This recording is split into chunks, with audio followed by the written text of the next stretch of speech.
Jorge Buxadé, eurodiputado del Grupo de los Conservadores y Reformistas Europeos. Seguimos en este nuestro blog Tu Voz en Europa, la voz del Grupo de Conservadores y Reformistas Europeos, donde está encuadrada la delegación de Vox en el Parlamento Europeo. Nos habíamos quedado en el anterior vídeo hablando de cómo se habían ido creando una serie de organizaciones en el ámbito de la llamada Europa Occidental, porque el resto de países, la Europa Oriental, había quedado bajo hegemonía soviética. Habíamos hablado de la Organización Europea para la Cooperación Económica, del Tratado del Atlántico Norte, la OTAN y del Consejo de Europa. Pues una vez en principio se considera que es un éxito la configuración de este Consejo de Europa. Poco después de su creación, 6 de sus miembros, otra vez Francia, Italia, Alemania y los 3 países del Benelux, Bélgica, Holanda y Luxemburgo, deciden crear una organización internacional diferenciada que se ocupara del problema del carbón y del acero. Como sabéis, la producción de carbón y acero fundamentalmente se encontraba en determinadas zonas de Alsacia y Lorena. No voy a decir que si son de Francia o Alemania. En realidad, Francia y Alemania estuvieron más de 100 años peleándose por ese trozo, la llamada cuenca del Ruhr. Y lo que se decide es que después de la Segunda Guerra Mundial, Francia y Alemania no van a volver a combatir en los campos de batalla por el tema del carbón y de la producción de acero. Y se crea en el año 1951 esa primera comunidad europea, que es la Comunidad Europea del Carbón y del Acero. Parece ser que la idea originaria es de Jean Monnet, al cual pues es una de las grandes figuras del proceso de la Unión Europea, aunque a mí me gusta citar mucho la declaración de Robert Schuman, esa de 9 de mayo de 1950, que no es que la firmemos literalmente, porque hay cosas que podemos disentir, pero que una frase muy clara dice: Europa no se hará de una vez ni mediante un plan de conjunto, sino a través de realidades concretas que demuestren esa solidaridad. De hecho, y así empieza la historia de las comunidades europeas, compartiendo el carbón y el acero. El éxito de este primer paso propicia un intento que es demasiado ambicioso, porque efectivamente esa pretensión federalista radical de eliminar a los Estados miembros y crear una especie de superestado ya estaba ahí en aquellos momentos latente, y se crea o se pretende la creación de una comunidad europea de defensa y de una comunidad política europea. Eso se firma en París, ese tratado, el 27 de mayo de 1952, pero no entra en vigor porque Francia se opone, y se oponen tanto los comunistas como los seguidores del general de Gaulle. Estos fracasos hacen que se retomen unas posiciones y las directrices, digamos, más moderadas, más prudentes, más inteligentes, más respetuosas con la tradición europea, más respetuosas con la soberanía de las naciones, más respetuosas con la tradición del humanismo cristiano, apuntadas por Schuman y por Adenauer. Y pues efectivamente, en junio del 55, esos 6 Estados miembros inician todo ese proceso de negociación para ampliar los compromisos, que no sea ya solo el carbón y el acero lo que se pone en común, sino en general gran parte de las políticas económicas. Y eso da lugar a 2 comunidades: la Comunidad Económica Europea y la Comunidad Europea de la Energía Atómica. En el último blog yo os decía recordar la fecha, ¿no? El 25 de marzo de 1957, y ese tratado de la Comunidad Económica Europea se firma en Roma. Yo creo que muchas veces olvidamos esto, muchas veces hemos dejado de prestar atención a la elección del lugar y de la fecha para la firma de este tratado de la Comunidad Europea. Se firma en Roma. ¿Por qué? Si Italia era una de las potencias que había perdido, una de las potencias del eje, una de las potencias malignas, se firma en Roma porque Roma es la ciudad eterna, porque en Roma está simbolizada toda la tradición intelectual, espiritual, jurídica, lingüística, ideológica, cultural de Europa. Y se firma además el 25 de marzo de 1957. Para los que no tienen conocimientos o ya se les ha olvidado, el 25 de marzo es el día de la Encarnación, porque es 9 meses antes del día de Navidad, que es el nacimiento de Jesús. La elección de la fecha y la elección del lugar no podemos considerar que es una mera casualidad. En política no existen casualidades, sino que existen causalidades. Las cosas suceden porque siempre hay una causa detrás. Y en Roma también se firma, además de ese Tratado de la Comunidad Económica Europea, el Tratado de la Comunidad Europea de la Energía Atómica. Y ahora, pues si os fijáis, sobre todo los más jóvenes, los más mayores, pues quizá pues no le dan importancia, pero yo creo que los jóvenes tenemos que ser, o tenéis que ser, muy conscientes de esto. Si os fijáis en todo lo que os he contado hasta ahora, las comunidades europeas nacen para poner en común el carbón y el acero, y luego para poner también fortalecer la capacidad de producción de energía atómica de Europa. Pues, ¿qué ha sucedido en los últimos 5 años en Europa? Pues por un lado se ha prohibido el carbón en ese proceso de electrificación de Europa, colocándonos en una posición, por ejemplo, de incremento de los precios como consecuencia del incremento de determinados productos y en general de todo el proceso de electrificación de nuestra economía. En cuanto al acero, el control del acero mundial ya está en manos de China, porque las empresas europeas de producción del acero no son capaces de sostener la productividad de la misma sin que la Unión Europea haya tomado a largo plazo, como debió hacer hace ya varias décadas, medidas para fortalecer la industria europea. Y luego nos hemos encontrado con que prácticamente todos los Estados miembros se han tragado el discursito de los verdes de hace, pues cuando yo era pequeñito, de los años 80, de nucleares no, y ahora nos encontramos con una crisis económica brutal, donde la mayor parte de los estados han paralizado sus nucleares, están procediendo al desmantelamiento de las nucleares o, en su caso, han decidido no construir nuevas centrales nucleares, cuando el sentido común, la responsabilidad, el sentido nacional y el sentido social de las cosas nos dice que en economías modernas, industrializadas, como las que tenemos desde hace décadas en Europa, la energía es un elemento fundamental.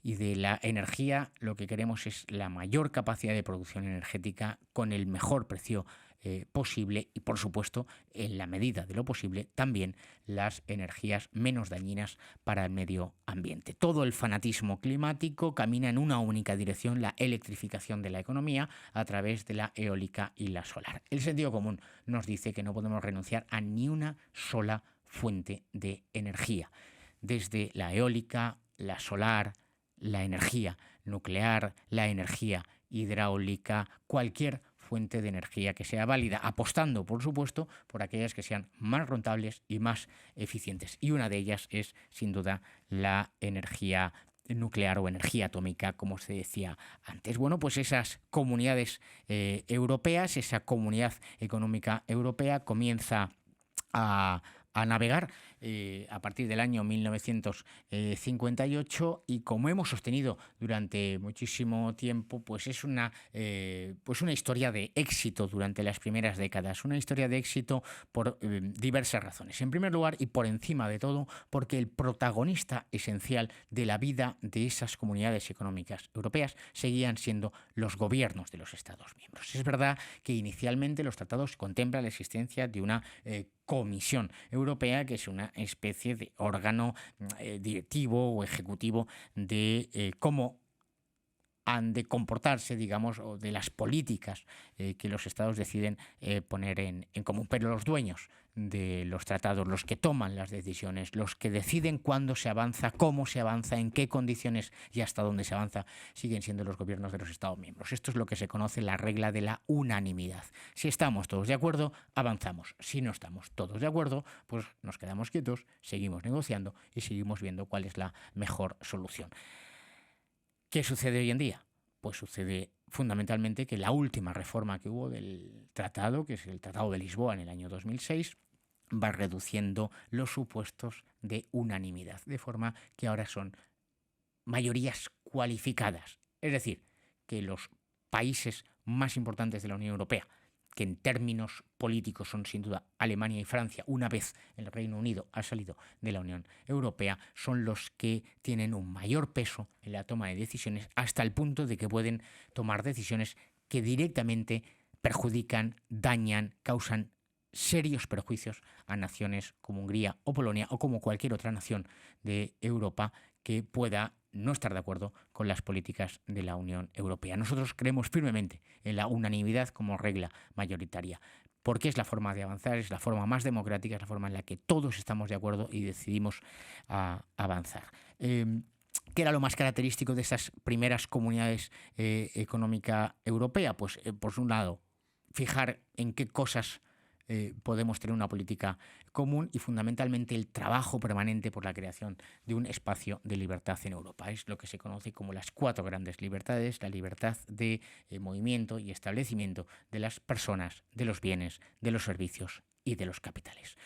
Pensando en el desarrollo económico de las naciones europeas, pensando en la prosperidad de las familias europeas, pensando en la productividad de las empresas europeas, en la rentabilidad de la actividad de los autónomos, con una política agrícola común fuerte que se desarrolla a lo largo de esos primeros años. Me quiero detener en esto, lo de la política agrícola común. Muchos la criticáis y, por supuesto, los agricultores de España están sufriendo las mermas que se producen en las sucesivas reformas de la política agrícola común desde Bruselas.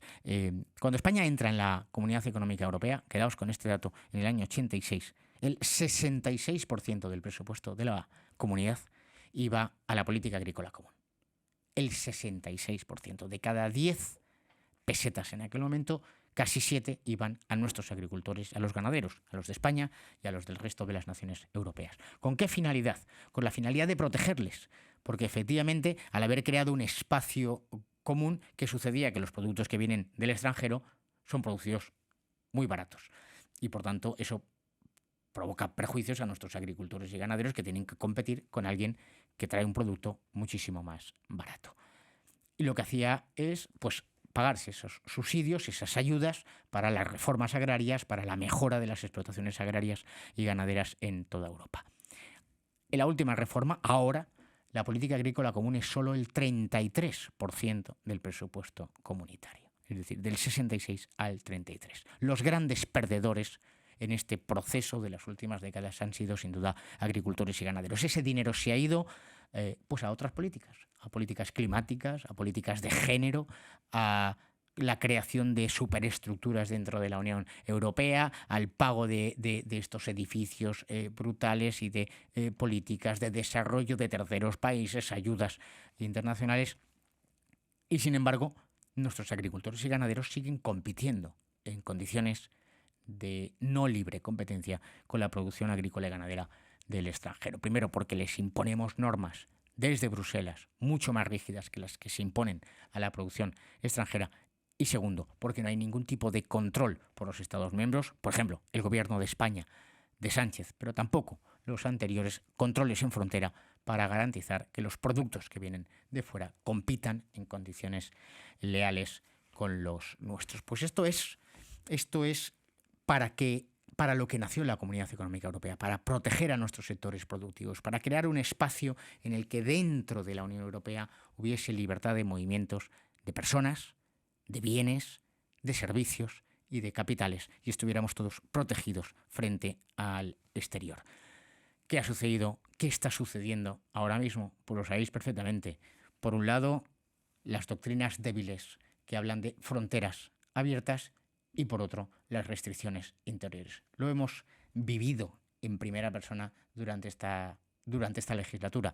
No hay controles en fronteras, ni para las personas, ni para los bienes. Entran de forma masiva y descontrolada inmigrantes legal e ilegalmente, a los cuales se les reconocen exactamente los mismos derechos. Entran también de forma masiva y descontrolada producción extranjera que no cumple las mismas condiciones que los nuestros. Y en cambio, en el espacio interior cada vez tenemos más restricciones y más limitaciones a la libre circulación, desde no poder entrar en el centro de las grandes ciudades. El ejemplo más evidente es el Madrid Central de Almeida y del Partido Popular, si no tienes el dinero suficiente para comprarte un coche eléctrico, hasta las limitaciones a la libre circulación que se establecieron por la Unión Europea en los tiempos del coronavirus, con la excusa o el motivo de la protección a la salud. Pues así vemos como inicialmente las comunidades europeas no tenían nada que ver con lo que estamos viviendo. ni desde el punto de vista espiritual, ni desde el punto de vista cultural, ni desde el punto de vista práctico de las decisiones económicas, de proteger lo nuestro frente a la producción extranjera. Seguimos con Tu Voz en Europa, en este blog, informándoos de lo que sucede. Muchísimas gracias a todos. Contenido financiado por el Grupo de los Conservadores y Reformistas Europeos del Parlamento Europeo.